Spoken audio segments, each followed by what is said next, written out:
This is a work of fiction. Any resemblance to real events or persons is purely coincidental. This story is purely fictional and does not promote or encourage any form of violence. Mel Gray flung down his hoe with a sudden tigerish fierceness and stood erect. Tom Ward, working beside him, glanced at Gray's Indian-esque profile, the youth of it hardened by war and the hells of the Eros prison blocks. A quick flash of satisfaction crossed Ward's dark eyes. Then he grinned and said mockingly, "Hell of a place to spend the rest of your life, ain't it?" Mel Gray stared with slitted blue eyes down the valley. The huge sun of Mercury seared his naked body. Sweat channeled the dust on his skin. His throat ached with thirst, and the bitter landscape mocked him more than Wade's dark face. "The rest of my life," he repeated softly. "The rest of my life." He was 28. Wade spat in the damp black earth.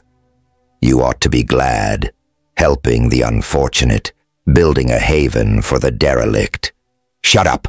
Fury rose in Gray, hotter than the boiling springs that ran from the sunside to water the valleys. He hated Mercury. He hated John Moulton and his daughter Jill, who had conceived this plan of building a new world for the destitute and desperate veterans of the Second Interplanetary War. "I've had enough unselfish service," he whispered. "I'm serving myself from now on." Escape. That was all he wanted. Escape from these stifling valleys, from the snarl of the wind in the barren crags that towered higher than Everest into airless space. Escape from the surveillance of the 20 guards, the forced companionship of the 99 other veteran convicts. Wade poked at the furrows between the sturdy hybrid tubers. "It ain't possible, kid. Not even for Duke Gray, the light-fingered genius who held the interstellar police at a standstill for 5 years. He laughed. "I read your publicity." Gray stroked earth-stained fingers over his sleek cap of yellow hair. "You think so?" he asked softly. Dio the Martian came down the furrow, his lean, wiry figure silhouetted against the upper panorama of the valley. The neat rows of vegetables and the green riot of Venusian wheat, dotted with toiling men and their friendly guards. Dio's green, narrowed eyes studied Gray's hard face. "What's the matter, Gray? Trying to start something?" "Suppose I were?" asked Gray silkily. Dio was the unofficial leader of the convict veterans. There was about his thin body and hatchet face some of the grim determination that had made the Martians cling to their dying world and bring life to it again.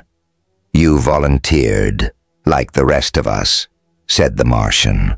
"Haven't you the guts to stick it?" "The hell I volunteered. The IPA sent me. And what's it to you?" "Only this." Dio's green eyes were slitted and ugly. "You've only been here a month. The rest of us came nearly a year ago, because we wanted to. We've worked like slaves, because we wanted to. In 3 weeks, the crops will be in. The Moulton project will be self-supporting.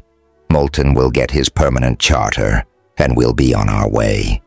There are 99 of us, Gray, who want the Moulton project to succeed. We know that louse Charon of Mars doesn't want it to, since Pitch Blend was discovered. We don't know whether you're working for him or not, but you're a troublemaker. There isn't to be any trouble, Gray. We're not giving the Interplanetary Prison Authority any excuse to revoke its decision and give Charon of Mars a free hand here. We'll see to anyone who tries it. Understand?" Mel Gray took one slow step forward, but Ward's sharp, "Stow it!"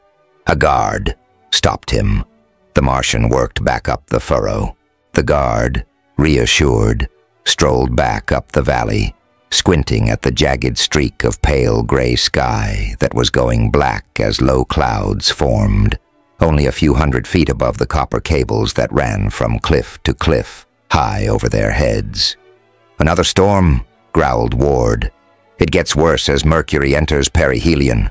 Lovely world, ain't it?" "Why did you volunteer?" asked Gray, picking up his hoe. Ward shrugged. I had my reasons. Gray voiced the question that had troubled him since his transfer. There were hundreds on the waiting list to replace the man who died. Why did they send me instead? Some fool blunder, said Ward carelessly, and then in the same casual tone. You mean it? About escaping? Gray stared at him. What's it to you? Ward moved closer. I can help you. A stab of mingled hope and wary suspicion transfixed Gray's heart. Ward's dark face grinned briefly into his, with a flash of secretive black eyes, and Gray was conscious of distrust. What do you mean, help me? Dio was working closer, watching them. The first growl of thunder rattled against the cliff faces. It was dark now.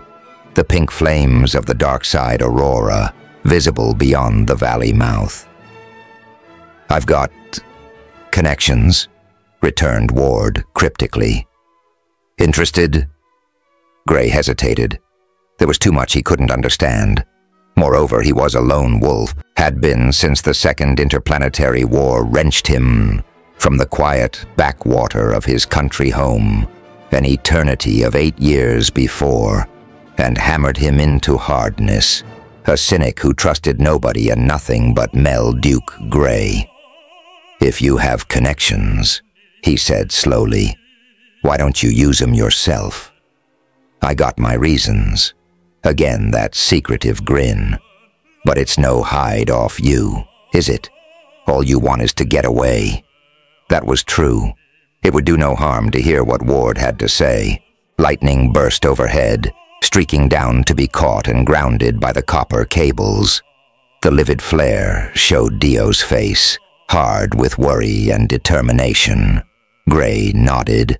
Tonight, then, whispered Ward. In the barracks, out from the cleft where Mel Gray worked, across the flat plain of rock, stripped naked by the wind that raved across it, lay the deep valley that sheltered the heart of the Molten Project. Hot springs joined to form a steaming river. Vegetation grew savagely under the huge sun. The air, kept at almost constant temperature by the blanketing effect of the hot springs, was stagnant and heavy. But up above, high over the copper cables that crossed every valley where men ventured, the eternal wind of Mercury screamed and snarled between the naked cliffs. 3 concrete domes crouched on the valley floor, housing barracks, tool shops, kitchens, storehouses, and executive quarters, connected by underground passages. Beside the smallest dome, joined to it by a heavily barred tunnel, was an insulated hangar containing the only spaceship on Mercury. In the small dome, John Moulton leaned back from a pile of reports, took a pinch of Martian snuff, sneezed lustily, and said, Jill, I think we've done it. The gray-eyed, black-haired young woman turned from the quartzite window through which she had been watching the gathering storm overhead. The thunder from other valleys reached them as a dim barrage which at this time of Mercury's year was never still. I don't know, she said. It seems that nothing can happen now, and yet it's been too easy. Easy, snorted Moulton. We've broken our backs fighting these valleys, and our nerves fighting time, but we've licked 'em. He rose, shaggy gray hair tousled, gray eyes alight.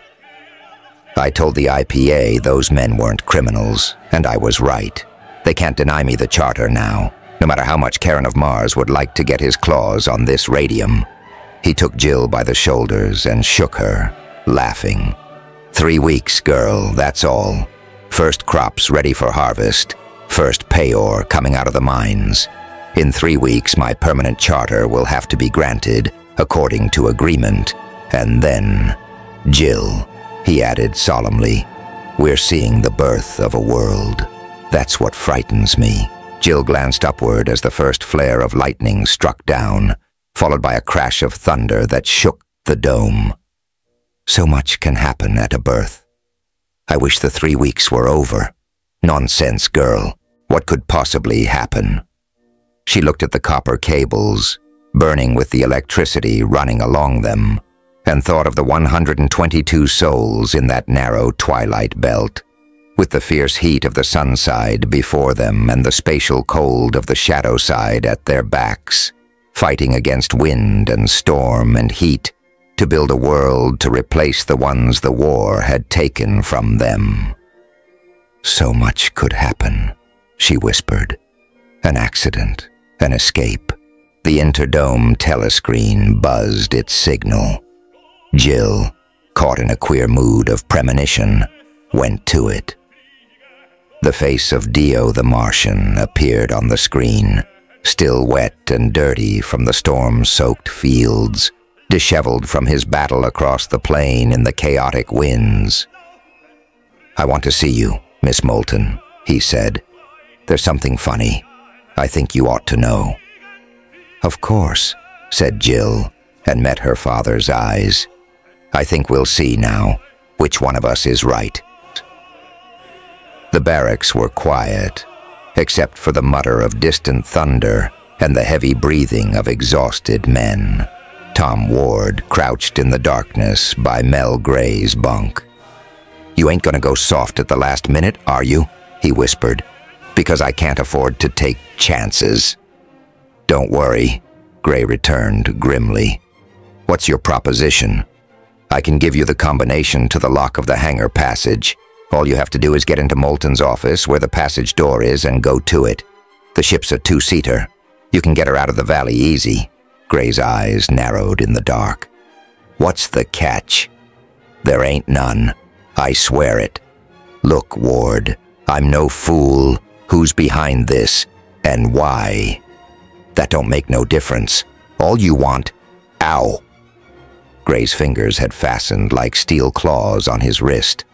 "I get it now," said Gray slowly. "That's why I was sent here. Somebody wanted me to make trouble for Moulton." His fingers tightened agonizingly, and his voice sank to a slow drawl. "I don't like being a pawn in somebody else's chess game." Okay, it ain't my fault. Let me go." Ward rubbed his bruised wrist. "Sure, somebody, I ain't saying who, sent you here, knowing you'd want to escape. I'm here to help you. You get free, I get paid, the big boy gets what he wants, okay?" Gray was silent, scowling in the darkness. Then he said, "All right, I'll take a chance. Then listen. You tell Moulton you have a complaint. I'll—" Light flooded the dark as the door clanged open. Ward leaped, like a startled rabbit, but the light speared him, held him. Ward felt a pulse of excitement beat up in him. The long, ominous shadows of the guards raised elongated guns. The barracks stirred and muttered, like a vast aviary waking.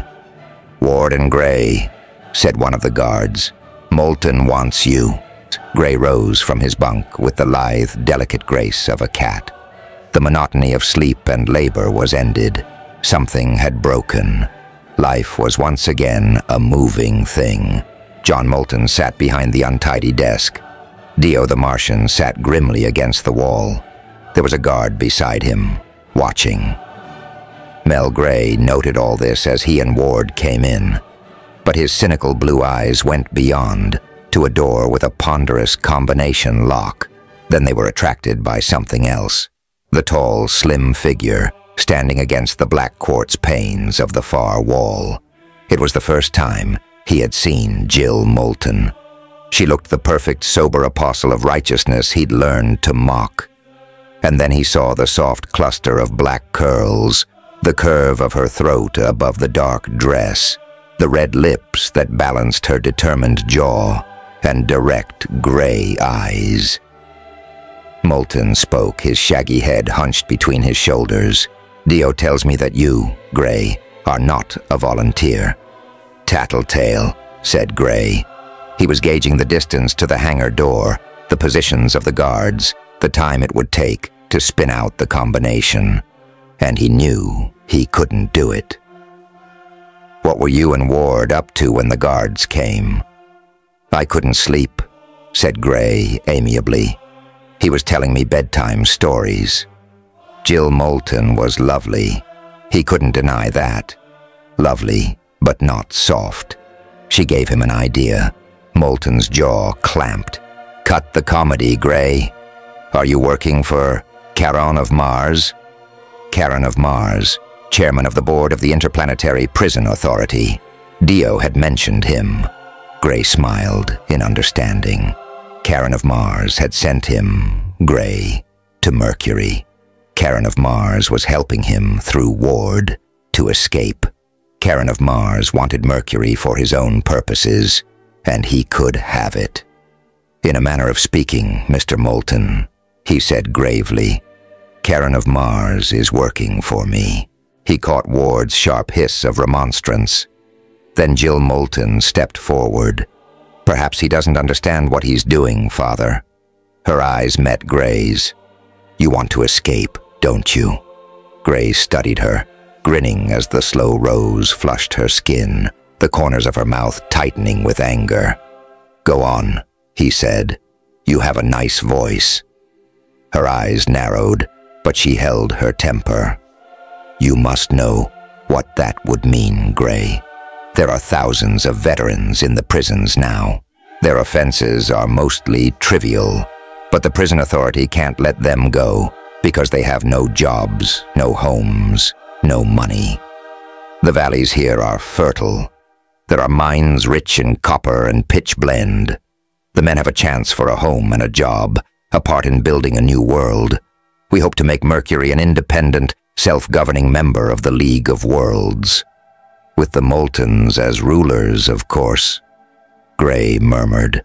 If they want us, answered Jill, deliberately missing the point. Do you think you have the right to destroy all we've worked for? Gray was silent. Rather grimly, she went on. Charon of Mars would like to see us defeated. He didn't care about Mercury before radium was discovered. But now he'd like to turn it into a prison mining community with convict labor, leasing mine grants to corporations and cleaning up big fortunes for himself and his associates. Any trouble here will give him an excuse to say that we've failed, that the project is a menace, to the solar system. If you try to escape, you wreck everything we've done. If you don't tell the truth, you may cost thousands of men their futures. Do you understand? Will you cooperate? Gray said evenly. I'm my own keeper now. My brother will have to take care of himself. It was ridiculously easy. She was so earnest, so close to him. He had a brief kaleidoscope of impressions. Ward's sullen bewilderment, Moulton's angry roar, Dio's jerky rise to his feet as the guards grabbed for their guns. Then he had his hands around her slim, firm throat, her body pressed close to his, serving as a shield against bullets. Don't be rash, he told them all quietly. I can break her neck quite easily, if I have to. Ward, unlock that door. In utter silence, Ward darted over and began to spin the dial. At last, he said, Okay, come on. Gray realized that he was sweating. Jill was like warm, rigid marble in his hands. And he had another idea. I'm going to take the girl as a hostage, he announced. If I get safely away, she'll be turned loose, her health and virtue still intact. Good night. The clang of the heavy door had a comforting sound behind them. The ship was a commercial job, fairly so, but sturdy. Gray strapped Jill Moulton into one of the bucket seats in the control room and then checked the fuel and air gauges. The tanks were full. What about you? He said to Ward. You can't go back. Nah, I'll have to go with you. Warm her up, Duke, while I open the dome. He darted out. Gray set the atmosphere motors idling. The dome slid open, showing the flicker of the auroras, where areas of intense heat and cold set up atmospheric tension by rapid fluctuation of adjoining air masses. Mercury, cutting the vast magnetic field of the sun in an eccentric orbit, tortured by the daily change from blistering heat to freezing cold in the thin atmosphere, was a powerful generator of electricity. Ward didn't mum back. Swearing under his breath, tense for the sound of pursuit in spite of the girl, Gray went to look. Out beyond the hangar, he saw a figure running hard up into the narrowing cleft of the valley, where natural galleries in the rock of Mercury led to the places where the copper cables were anchored, and farther, into the unexplored mystery of the caves. Gray scowled, his arrogant Roman profile hard against the flickering aurora. Then he slammed the lock shut. The ship roared out into the tearing winds of the plain. Gray cut in his rockets and blasted up into the airless dark among the high peaks. Jill Moulton hadn't moved or spoken. Gray snapped on the space radio, leaving his own screen dark. Presently he picked up signals in a code he didn't know. "Listen," he said. "I knew there was some reason for Ward's running out on me." His Indian-esque face hardened. "So that's the game. They want to make trouble for you by letting me escape, and then make themselves heroes by bringing me in, preferably dead.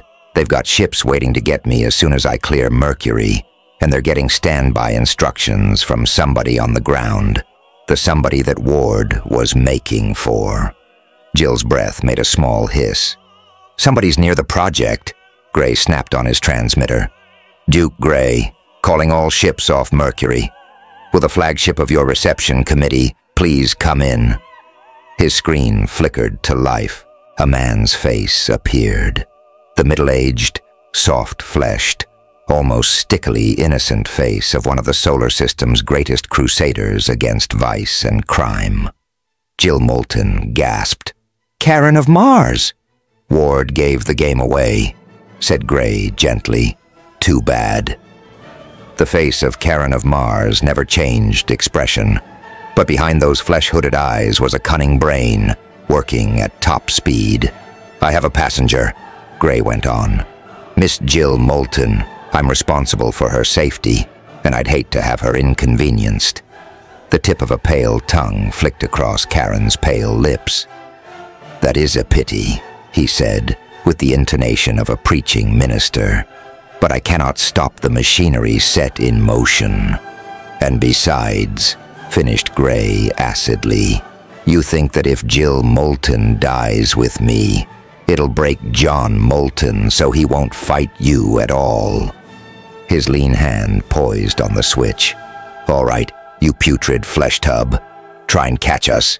The screen went dead. Gray hunched over the controls. If he could get past them, lose himself in the glare of the sun. He looked aside at the stony-faced girl beside him. She was studying him contemptuously out of hard, gray eyes. "How," she said slowly, "can you be such a callous swine?" Callous. He controlled the quite unreasonable anger that rose in him. "Not at all. The war taught me that if I didn't look out for myself, no one would. And yet you must have started out a human being." He laughed. The ship burst into searing sunlight. The sunside of Mercury blazed below them. Out toward the velvet dark of space, the side of a waiting ship flashed burning silver. Even as he watched, the flare of its rockets arced against the blackness. They had been sighted. Gray's practiced eye gauged the stranger's speed against his own, and he cursed softly. Abruptly, he wheeled the ship and started down again, cutting his rockets as the shadows swallowed them. The ship was eerily silent, dropping with a rising scream as the atmosphere touched the hull. "What are you going to do?" asked Jill, almost too quietly. He didn't answer. Maneuvering the ship on velocity between those stupendous pinnacles took all his attention. Karen, at least, couldn't follow him in the dark, without exhaust flares as guides. They swept across the wind-torn plain into the mouth of the valley where Gray had worked, braking hard to a stop under the cables. "You might have got past them," said Jill. "One chance in 100. Her mouth twisted. "Afraid to take it?" He smiled harshly. "I haven't yet reached the stage where I kill women. You'll be safe here. The men will find you in the morning. I'm going back, alone." "Safe," she said bitterly. "For what? No matter what happens, the project is ruined." "Don't worry," he told her brutally. "You'll find some other way to make a living." Her eyes blazed. "You think that's all it means to us? Just money and power?" She whispered. "I hope they kill you, Duke Gray." He rose lazily and opened the airlock, then turned and freed her. And sharply, the valley was bathed in a burst of light.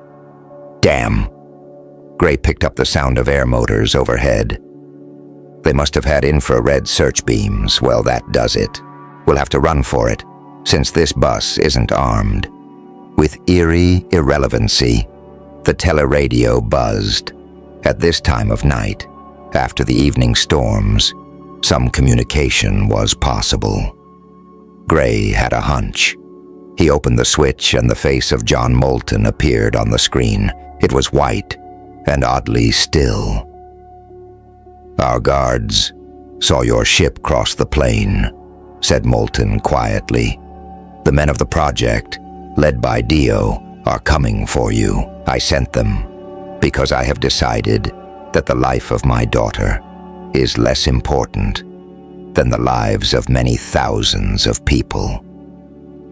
I appeal to you, Gray, to let her go. Her life won't save you, and it's very precious to me." Karen's ship swept over, low above the cables, and the grinding concussion of a bomb lifted the ship, hurled it down with the stern end twisted to uselessness. The screen went dead. Gray caught the half-stunned girl. "I wish to heaven I could get rid of you," he grated, "and I don't know why. I don't." But she was with him when he set out down the valley, making for the cliff caves, up where the copper cables were anchored. Karen's ship, a fast, small fighter, wheeled between the cliffs and turned back. Gray dropped flat, holding the girl down. Bombs pelted them with dirt, and uprooted vegetables started fires in the wheat. The pilot found a big enough break in the cables and came in for a landing. Gray was up and running again. He knew the way into the explored galleries. From there on, it was anybody's guess. Charon was brazen enough about it. The subtle way had failed. Now he was going all out, and he was really quite safe. With the broken cables to act as conductors, the first thunderstorm would obliterate all proof of his activities in this valley. Mercury, because of its high electrical potential, was cut off from communication with other worlds. Moulton, even if he had knowledge of what went on, could not send for help. Gray wondered briefly what Karen intended to do in case he, Gray, made good his escape.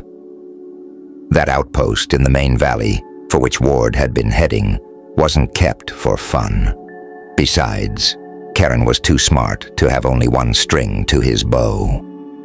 Shouts, the spatter of shots around them, the narrow trail loomed above. Gray sent the girl scrambling up. The sun burst up over the high peaks, leaving the black shadow of the valley still untouched. Karen's ship roared off, but 6 of its crew came after Gray and Jill Moulton. The chill dark of the tunnel mouth swallowed them, keeping right to avoid the great copper posts that held the cables, strung through holes drilled in the solid rock of the gallery's outer wall. Gray urged the girl along. The cleft his hand was searching for opened, drawing the girl inside. Around a jutting shoulder, he stopped, listening. Footsteps echoed outside, grew louder, swept by. There was no light, but the steps were too sure to have been made in the dark. "Infrared torches and goggles," Gray said tersely. "You see, but your quarry doesn't. Useful gadget. Come on." "But where? What are you going to do?" "Escape, girl. Remember, They smashed my ship. But there must be another one on Mercury. I'm going to find it. I don't understand. You probably never will. Here's where I leave you. That Martian Galahad will be along any minute. He'll take you home." Her voice came soft and puzzled through the dark. "I don't understand you, Gray. You wouldn't risk my life. Yet you're turning me loose knowing that I might save you, knowing that I'll hunt you down if I can. I thought you were a hardened cynic. What makes you think I'm not? If you were, you'd have kicked me out the waste tubs of the ship and gone on. You'd never have turned back. I told you," he said roughly. "I don't kill women." He turned away, but her harsh chuckle followed him. "You're a fool, Gray. You've lost truth, and you aren't even true to your lie." He paused in swift anger. Voices, the sound of running men, came up from the path. He broke into a silent run, following the dying echoes of Karen's men. "Run, Gray!" cried Jill. "Because we're coming after you." The tunnels, ancient blowholes for the volcanic gases that had tortured Mercury with the raising of the Titanic mountains, sprawled in a labyrinthine network through those same vast peaks. Only the galleries lying next the valleys had been explored. Man's habitation on Mercury had been too short. Gray could hear Karen's men circling about through connecting tunnels, searching. It proved what he had already guessed. He was taking a desperate chance, but the way back was closed, and he was used to taking chances. The geography of the district was clear then and in his mind. The valley he had just left, and the main valley, forming an obtuse angle with the apex out on the wind-torn plain, and a double range of mountains lying out between the sides of the triangle. Somewhere, there was a passage through those peaks. Somewhere, there was a landing place. And 10 to 1, there was a ship on it. Karen would never have left his men stranded, on the off chance that they might be discovered and used in evidence against him. The men now hunting him knew their way through the tunnels, probably with the aid of markings that fluoresced under infrared light. They were going to take him through, too. They were coming closer. He waited far up in the main gallery, in the mouth of a side tunnel. Now, behind them, he could hear Dio's men. The noise of Karen's outfit stopped, then began again, softly. Gray smiled, his sense of humor pleased. He tensed, waiting. The rustle of cloth, the furtive creak of leather, the clink of metal equipment. Heavy breathing. Somebody whispered, "Who the hell's that back there? Must be men from the project. We'd better hurry. We've got to find that damned Gray first," snapped the first voice grimly. "Karen'll burn us if we don't." Gray counted 6 separate footsteps, trying to allow for the echoes. When he was sure the last man was by, he stepped out. The noise of Dio's hunt was growing. There must be a good many of them. Covered by their own echoes, he stole up on the men ahead. His groping hand brushed gently against the clothing of the last man in the group. Gauging his distance swiftly, he went into action. One hand fastened over the fellow's mouth, the other holding a good-sized rock, struck down behind the ear. Gray eased the body down with scarcely a sound. Their uniforms, he had noticed, were not too different from his prison garb. In a second, he had stripped goggles, cap, and gun belt from the body and was striding after the others. They moved like 5 eerie shadows now, in the queer light of the leader's lamp. Small fluorescent markings guided them. The last man grunted over his shoulder. "What happened to you?" "Stumbled," whispered Gray tersely, keeping his head down. A whisper is a good disguise for the voice. The other nodded. "Don't straggle. No fun. Getting lost in here." The leader broke in. "We'll circle again. Be careful of that project bunch. They'll be using ordinary light. And be quiet." They went, through connecting passages. The noise of Dio's party grew ominously loud. Abruptly, the leader swore, "Karen or no Karen, he's gone. And we'd better go too." He turned off, down a different tunnel, and Gray heaved a sigh of relief, remembering the body he'd left in the open. For a time, the noise of their pursuers grew remote, and then suddenly, there was an echoing clamor of footsteps and the glare of torches on the wall of a cross passage ahead. Voices came to Gray, distorted by the rock vaults. "I'm sure I heard them just then." It was Jill's voice. "Yeah, that was Dio. The trouble is, where?" The footsteps halted. Then, "Let's try this passage. We don't want to get too far into this maze." Karen's leader blasphemed softly and dodged into a side tunnel. The man next to Gray stumbled and cried out with pain as he struck the wall, and a shout rose behind them. The leader broke into a run, twisting, turning, diving into the maze of smaller tunnels. The sounds of pursuit faded, were lost in the tomb-like silence of the caves.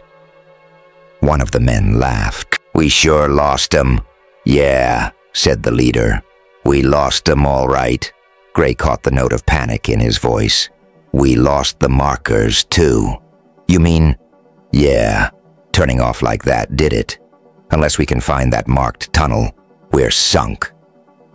Gray, silent in the shadows, laughed a bitter, ironic laugh. They went on, stumbling down endless black halls, losing all track of branching corridors, straining to catch the first glint of saving light. Once or twice they caught the echoes of Dio's party and knew that they too were lost and wandering. Then, quite suddenly, they came out into a vast gallery running like a subway tube straight to left and right. A wind tore down it, hot as a draft from the burning gates of hell. It was a moment before anyone grasped the significance of that wind. Then someone shouted, "We're saved! All we have to do is walk against it." Well, they turned left, almost running in the teeth of that searing blast, and Gray began to notice a peculiar thing. The air was charged with electricity. His clothing stiffened and crackled. His hair crawled on his head. He could see the faint discharges of sparks from his companions. Whether it was the effect of the charged air or the reaction from the nervous strain of the past hours, Mel Gray began to be afraid. Weary to exhaustion, they struggled on against the burning wind, and then they blundered out into a cave, huge as a cathedral, lighted by a queer, uncertain bluish light. Gray caught the sharp smell of ozone. His whole body was tingling with electric tension. The bluish light seemed to be in indeterminate lumps scattered over the rocky floor. The rush of the wind under that tremendous vault was terrifying. They stopped, Gray keeping to the background. Now was the time to evade his unconscious helpers. The moment they reached daylight, he'd be discovered. Soft-footed as a cat, he was already hidden among the heavy shadows of the fluted walls when he heard the voices. They came from off to the right, a confused shout of men under fearful strain, growing louder and louder, underscored with the tramp of footsteps. Lights blazed suddenly in the cathedral dark, and from the mouth of a great tunnel, some 100 yards away, the men of the project poured into the cave. And then, sharp and high and unexpected, a man screamed. The lumps of blue light were moving, and a man had died. He lay on the rock, his flesh blackened jelly, with a rope of glowing light running from the metal of his gun butt to the metal buttons on his cap. All across the vast floor of that cavern, the slow, eerie ripple of motion grew. The scattered lumps melted and flowed together, converging in wavelets of blue flame upon the men. The answer came to Gray. Those things were some form of energy life, born of the tremendous electric tensions on Mercury. Like all electricity, they were attracted to metal. In a sudden frenzy of motion, He ripped off his metal-framed goggles, his cap, and gun belt. The Moltons forbade metal because of the danger of lightning, and his boots were made of rubber, so he felt reasonably safe. But a tense fear ran in prickling waves across his skin. Guns began to bark, their feeble thunder all but drowned in the vast rush of the wind. Bullets struck the oncoming waves of light with no more effect than the eruption of a shower of sparks. Gray's attention, somehow, was riveted on Jill, standing with Dio at the head of her men. She wore ordinary light slippers, having been dressed only for indoors, and there were silver ornaments at waist and throat. He might have escaped then, quite unnoticed. Instead, for a reason even he couldn't understand, he ran for Jill Moulton. The first ripples of blue fire touched the ranks of Dio's men. Bolts of it leaped upward to fasten upon gun butts and the buckles of the cartridge belts. Men screamed, fell, and died.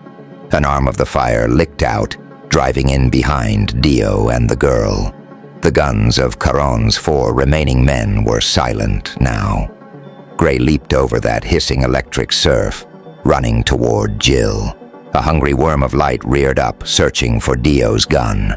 Gray's hand swept it down, to be instantly buried in a mass of glowing ropes. Dio's hatchet face snarled at him in startled anger. Jill cried out as Gray tore the silver ornaments from her dress. "Throw down the guns," he yelled. "It's metal they want." He heard his name shouted by men torn momentarily from their own terror. Dio cried, "Shoot him!" A few bullets whined past, but their immediate fear spoiled both aim and attention. Gray caught up Jill and began to run toward the tube from which the wind howled in the cave. Behind him, grimly, Dio followed. The electric beasts didn't notice him. His insulated feet trampled through them, buried to the ankle in living flame, feeling queer tenuous bodies break and reform. The wind met them like a physical barrier at the tunnel mouth. Gray put Jill down. The wind strangled him. He tore off his coat and wrapped it over the girl's head, using his shirt over his own.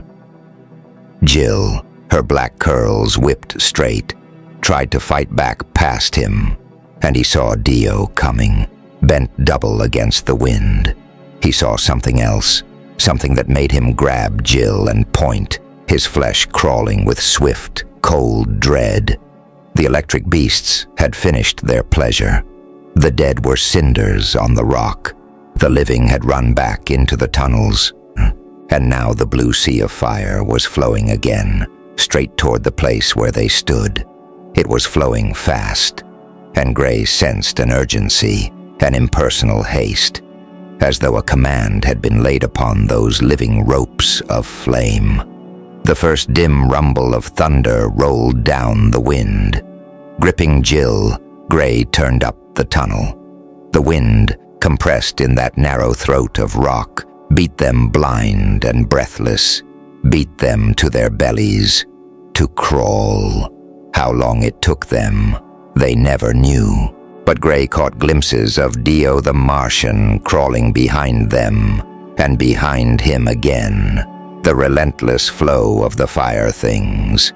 They floundered out onto a rocky slope, fell away beneath the suck of the wind, and lay still, gasping. It was hot. Thunder crashed abruptly, and lightning flared between the cliffs. Gray felt a contracting of the heart. There were no cables. Then he saw it, the small, fast fighter flying below them on a flat plateau. A cave mouth beside it had been closed with a plastic door. The ship was the one that had followed them. He guessed at another one behind the protecting door. Raking the tumbled blonde hair out of his eyes, Gray got up. Jill was still sitting, her black curls bowed between her hands. There wasn't much time, but Gray yielded to impulse. Pulling her head back by the silken hair, he kissed her. "If you ever get tired of virtue, sweetheart, look me up." But somehow, he wasn't grinning, and he ran down the slope. He was almost to the open lock of the ship when things began to happen. Dio staggered out of the wind tunnel and sagged down beside Jill. Then, abruptly, the big door opened. 5 men came out, 1 in pilot's costume, 2 in nondescript apparel, 1 in expensive business clothes, and the 5th in dark prison garb. Gray recognized the last 2. Karen of Mars and the errant Ward. They were evidently on the verge of leaving, but they looked cheerful. Karen's sickly sweet face all but oozed honey, and Ward was grinning his rat's grin. Thunder banged and rolled among the rocks. Lightning flared in the cloudy murk. Gray saw the hull of a second ship beyond the door. Then the newcomers had seen him, and the 2 on the slope. Guns ripped out of holsters. Gray's heart began to pound slowly. He and Jill and Dio were caught on that naked slope, with the flood of electric death at their backs. His Indian-esque face hardened. Bullets whined round him as he turned back up the slope, but he ran doubled over, putting all his hope in the tricky, uncertain light. Jill and the Martian crouched stiffly, not knowing where to turn. A flare of lightning showed Gray the first of the fire things, flowing out onto the ledge, hidden from the men below. "Back into the cave," he yelled. His urgent hand fairly lifted Dio. The Martian glared at him, then obeyed. Bullets snarled against the rock. The light was too bad for accurate shooting, but luck couldn't stay with them forever. Gray glanced over his shoulder as they scrambled up on the ledge. Karen waited by his ship. Ward and the others were charging the slope. Gray's teeth gleamed in a cruel grin. Sweeping Jill into his arms, he stepped into the lapping flow of fire. Dio swore viciously, but he followed. They started toward the cave mouth, staggering in the rush of the wind. "For God's sake, don't fall," snapped Gray. "Here they come." The pilot and one of the nondescript men were the first over. They were into the river of fire before they knew it, and then it was too late. One collapsed and was buried. The pilot fell backward, and then other man died under his body, of a broken neck. Ward stopped. Gray could see his face, dark and hard and calculating. He studied Gray and Dio and the dead men. He turned and looked back at Karen. Then, deliberately, he stripped off his gun belt, threw down his gun, and waded into the river. Gray remembered, then, that Ward too wore rubber boots and had no metal on him. Ward came on, the glowing ropes sliding surf-like around his boots.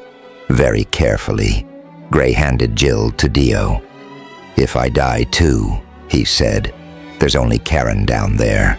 He's too fat to stop you." Jill spoke, but he turned his back.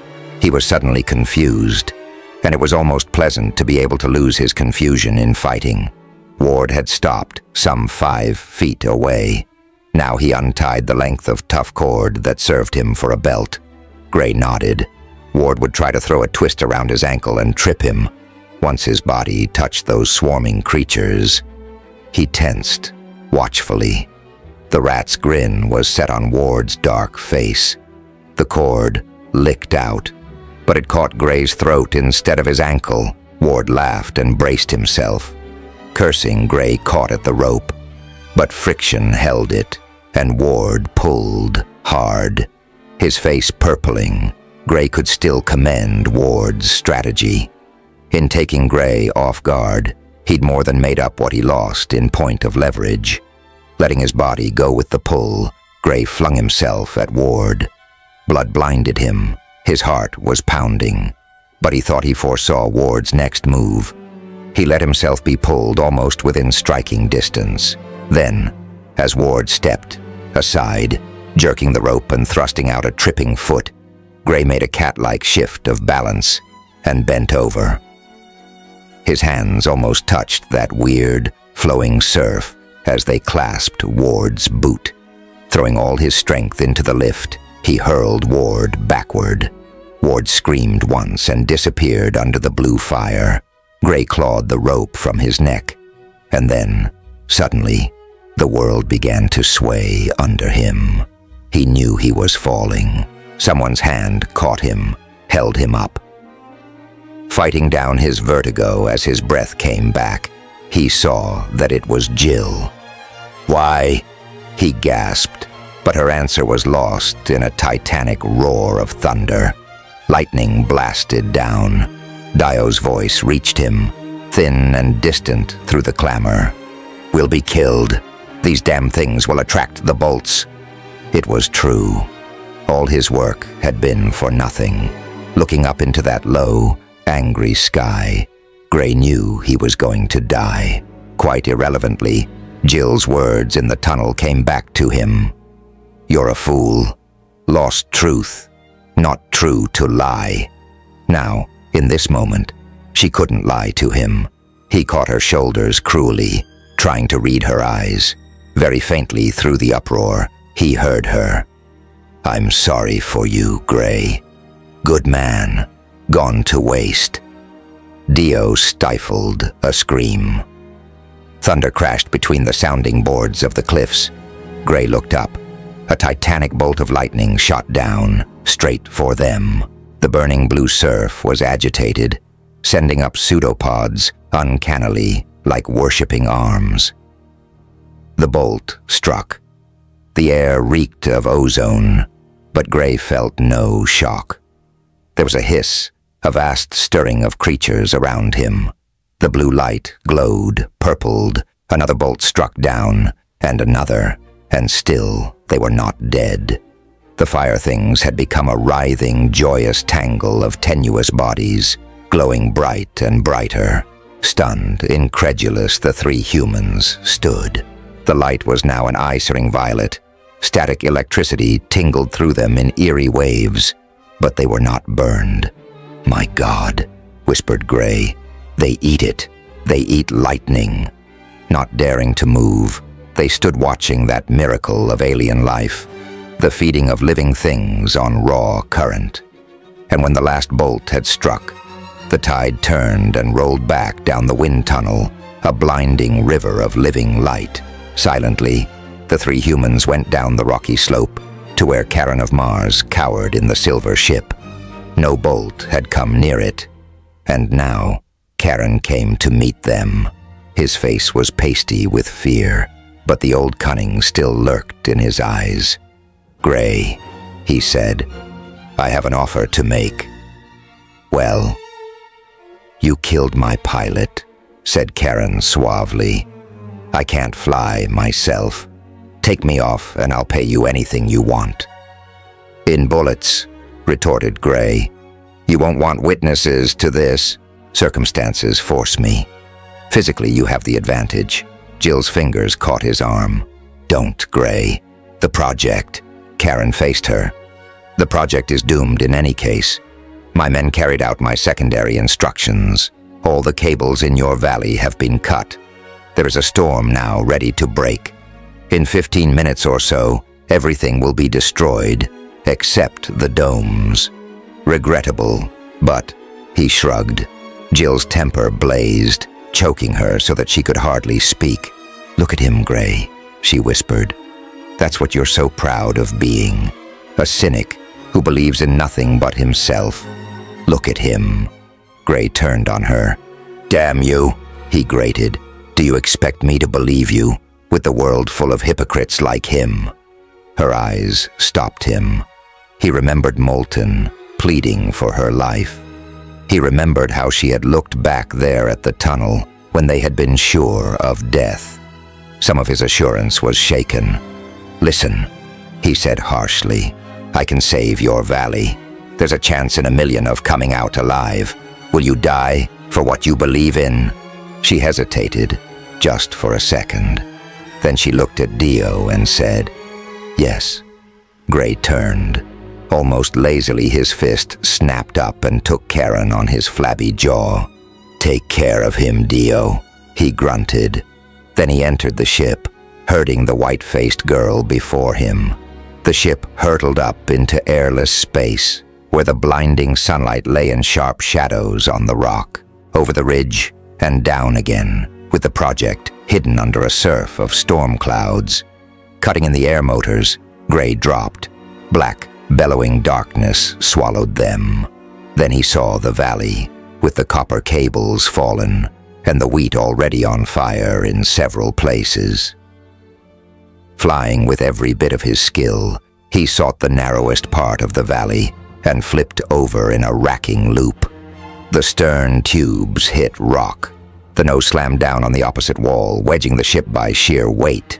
Lightning gathered in a vast javelin and flamed down upon them.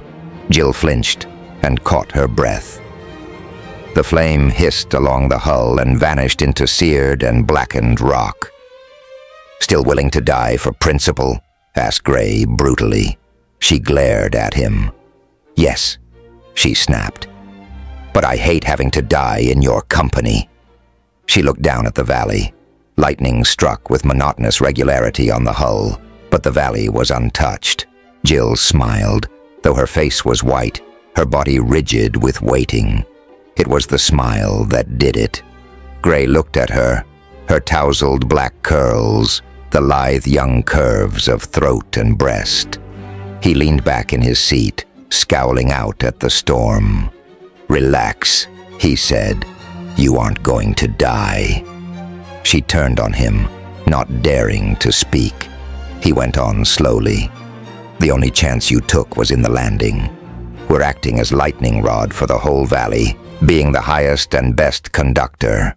But as a man named Faraday proved, the charge resides on the surface of the conductor. We're perfectly safe." "How dared you?" she whispered. He faced her, almost angrily.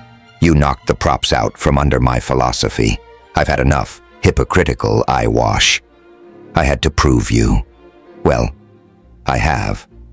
She was quiet for some time. Then she said, "I understand, Duke. I'm glad. And now what for you?" He shrugged wryly. "I don't know. I can still take Karen's other ship and escape, but I don't think I want to. I think perhaps I'll stick around and give Virtue another whirl."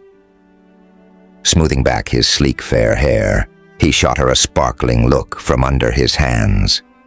"I won't," he added softly, "even mind going to Sunday school if you were the teacher."